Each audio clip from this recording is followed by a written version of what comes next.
Assalamualaikum warahmatullahi wabarakatuh. Saya Risna Kamala dari Prodi S1 Akuntansi dengan NPM 18AK0002. Di sini saya akan mempresentasikan tentang laporan keuangan neraca. Pengertian laporan keuangan menurut PSAK nomor 1, laporan keuangan adalah penyajian terstruktur dari posisi keuangan dan kinerja keuangan suatu entitas. Menurut Ikatan Akuntan Indonesia, laporan keuangan terdiri dari proses laporan keuangan pada umumnya terdiri dari laporan neraca, laporan laba rugi, laporan perubahan ekuitas, laporan arus kas, catatan dan laporan lain serta materi akan penjelasan yang merupakan bagian integral dari laporan keuangan. Sifat laporan keuangan menurut SAK yang pertama bersifat historis, merupakan laporan atas kejadian yang telah lewat. Laporan ini tidak dapat dianggap sebagai laporan mengenai keadaan saat ini. Yang kedua bersifat umum, yaitu informasi yang disajikan untuk dapat digunakan semua pihak, sehingga laporan keuangan selalu memperhatikan semua pihak pemakai yang sebenarnya mempunyai perbedaan kepentingan. Tujuan laporan keuangan, yang pertama memberikan informasi tentang posisi keuangan, kinerja atau prestasi, dan aliran kas perusahaan yang berguna bagi pemakai dalam rangka pengambilan keputusan. Yang kedua, sebagai sarana pertanggungjawaban atau responsibility manajemen atas pengelolaan perusahaan selama ini. Fungsi laporan keuangan. Laporan keuangan neraca. Fungsinya yang pertama menunjukkan posisi keuangan suatu perusahaan pada tanggal tertentu. Yang kedua, memberikan informasi tentang alokasi penggunaan dana perusahaan yang merupakan kebijakan investasi perusahaan. Yang ketiga, memberikan informasi tentang sumber dana untuk membiayai investasi tersebut. Laporan laba rugi. Fungsinya yang pertama menilai keberhasilan operasi dan efisiensi manajemen di dalam mengolah kegiatan operasional perusahaan. Yang kedua, menilai profitabilitas atau kemampuan menghasilkan laba dari modal yang diinvestasikan ke dalam perusahaan. Yang ketiga, membuat perencanaan laba yang akan diperoleh di masa yang akan datang. Yang ketiga, laporan perubahan ekuitas. Fungsinya yang pertama yaitu dapat digunakan untuk mengetahui perubahan aktiva, yang kedua dapat digunakan untuk mengetahui perubahan kewajiban, yang ketiga mengetahui kinerja perusahaan. Yang keempat, laporan arus kas. Fungsinya yang pertama adalah membantu investor dan kreditur dalam memperkirakan jumlah kas yang akan diterima dalam bentuk dividen, bunga, atau pengembalian pokok dana yang ditanam di perusahaan. Yang kedua, membantu manajemen dalam memperkirakan resiko yang mungkin akan terjadi. Sifat-sifat karakteristik pokok laporan keuangan.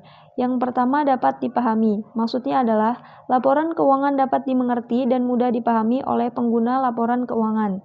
Yang kedua, relevan, yaitu informasi yang disajikan dalam laporan keuangan mempengaruhi keputusan ekonomi pengguna. Yang ketiga, keandalan, informasi yang disajikan dalam laporan keuangan bebas dan tidak terikat serta menyajikan semua fakta yang ada. Yang keempat, dapat diperbandingkan. Maksudnya adalah laporan keuangan tersebut dapat dibandingkan dengan laporan keuangan periode sebelumnya atau laporan keuangan itu dapat dibandingkan dengan laporan keuangan entitas lainnya. Jenis-jenis laporan keuangan. Yang pertama, laporan posisi keuangan atau neraca.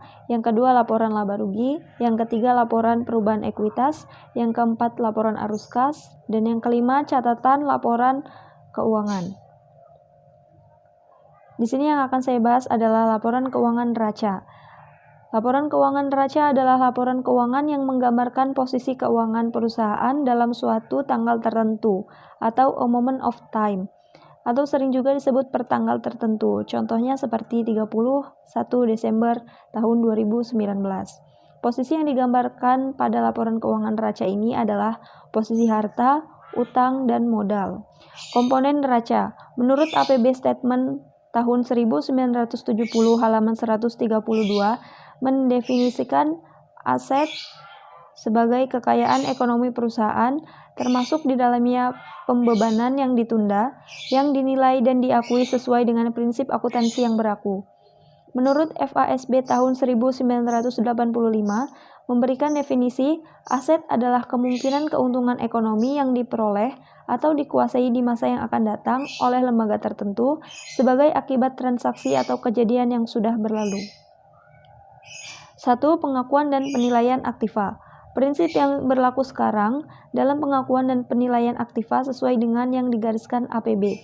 Pencatatan aktiva berdasarkan pada kejadian kapan perusahaan mendapatkan kekayaan atau aktiva itu dari pihak lain, sedangkan kewajiban kapan muncul kepada pihak lain. Penilaian keduanya didasarkan pada nilai tukar, nilai pengorbanan pada pengalihan. Dalam hal ini, pengorbanan yang diberikan adalah aktiva, bukan uang atau non-moneter. Nilai yang dipakai adalah harga pasar barang yang diserahkan. Di samping nilai pertukaran ini, atau historical cost, dalam prinsip akuntansi dikenal juga sebagai nilai yang sering dipakai dalam penilaian aktiva. Kewajiban atau hutang. Menurut FASB, kewajiban adalah kemungkinan pengorbanan kekayaan ekonomis di masa yang akan datang yang timbul akibat kewajiban perusahaan sekarang untuk masa yang akan datang, sebagai akibat dari suatu transaksi atau kejadian ekonomi yang sudah terjadi. 2. Pengakuan dan penilaian kewajiban. Menurut APB Statement nomor 4 serta SFAC nomor 5, kewajiban dinilai sebesar kejadian dalam transaksi. Biasanya jumlah yang akan dibayarkan di masa yang akan datang didiskontokan atau dinilai berdasarkan present value untuk yang jangka panjang. Sejumlah nilai pertukaran atau sejumlah nilai nominal. Modal. Modal adalah suatu hak yang tersisa atas aktiva suatu lembaga atau entiti setelah dikurangi kewajibannya. Perusahaan perseroan perlu membedakan antara modal setor dengan modal karena pendapatan. Dividen hanya dibayarkan dari laba yang ditahan, bukan dari laba yang disetor. Modal setor dibagi menjadi dua, yang pertama yaitu modal statuter dan yang kedua adalah modal lainnya. Bentuk dari neraca yang pertama ada Staffel atau report form. Dalam bentuk ini, neraca dilaporkan dalam suatu halaman vertikal, di sebelah atas aktiva dan di bawahnya pasiva. Yang kedua, skontro atau T-account form. Aktiva disajikan di sebelah kiri, kecuali di Inggris disajikan di sebelah kanan, dan kewajibannya di sebelah kanan. Yang ketiga, bentuk yang menyajikan posisi keuangan, financial position form.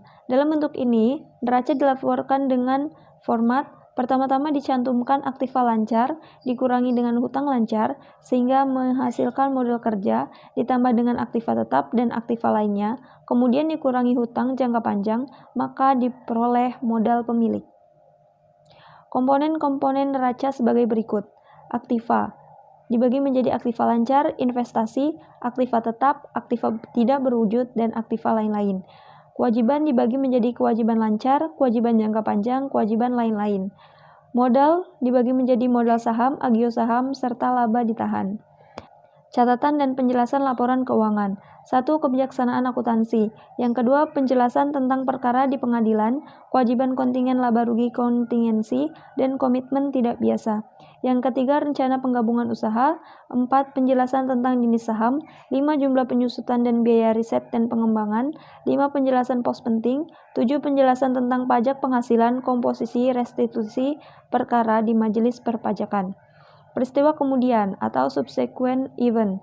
Peristiwa kemudian adalah transaksi atau kejadian yang terjadi setelah tanggal neraca sebelum laporan keuangan dikeluarkan atau diumumkan. Peristiwa kemudian ini kemungkinan 1. Menimbulkan penyesuaian terhadap laporan keuangan. 2. Memerlukan disclosure atau pengungkapan. Yang ketiga, tidak memerlukan apa-apa. Yang keempat, adjustment, perlu jika jumlah yang ada dalam laporan keuangan harus disesuaikan, karena adanya peristiwa kemudian yang memberikan bukti yang berkaitan dengan keadaan yang terjadi pada tanggal neraca dan mempengaruhi laporan keuangan secara material. Keterbatasan laporan keuangan. Laporan keuangan bersifat umum dan bukan dimaksudkan untuk memenuhi kebutuhan pihak tertentu. Proses penyusunan laporan keuangan tidak luput dari penggunaan tafsiran dan berbagai pertimbangan dalam memilih alternatif dari berbagai pilihan yang ada, yang sama-sama dibenarkan tetapi menimbulkan perbedaan angka laba maupun aset. Akuntansi tidak mencakup informasi yang tidak material. Demikian pula penerapan prinsip akuntansi terhadap suatu fakta atau pos tertentu mungkin tidak dilaksanakan jika hal ini tidak menimbulkan pengaruh yang material terhadap kelayakan laporan keuangan. Sekian presentasi dari saya. Terima kasih. Saya akhiri. Wassalamualaikum warahmatullahi wabarakatuh.